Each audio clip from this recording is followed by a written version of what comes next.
ষষ্ঠ উপজেলা পরিষদ নির্বাচনের দ্বিতীয় ধাপে খাগড়াছড়ি সদর উপজেলা, দীঘিনালা ও পানছড়ি উপজেলার ভোট কেন্দ্রগুলোতে নির্বাচনী সরঞ্জামাদি পৌঁছে দেওয়া হয়েছে। ২০ মে সোমবার দুপুরে ভোট কেন্দ্রগুলোর প্রিজাইডিং কর্মকর্তারা নির্বাচনী সরঞ্জামাদি বুঝে নেন। এর মধ্যে দীঘিনালা উপজেলার নারায়ণছড়ি সরকারি প্রাথমিক বিদ্যালয় কেন্দ্রে হেলিকপ্টার যোগে নির্বাচনী সরঞ্জামাদি ও জনবল পাঠানো হয়।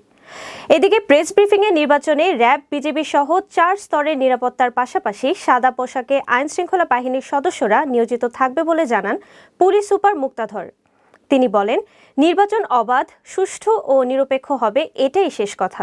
আমাদের আসলে করণীয় কি, আমি যদি এক কথায় বলতে চাই যে নিষ্ঠা, সততা, পেশাদারিত্বের সাথে নিরপেক্ষভাবে আমাদেরকে এই দায়িত্বটুকু পালন করতে হবে, এর বাইরে আসলে কোনো কিছু না।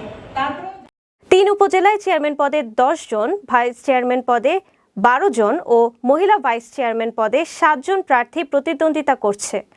এই ৩ উপজেলায় ভোট কেন্দ্র রয়েছে ১০২টি এবং ভোটার সংখ্যা ২,৩৯,০৬৩ জন।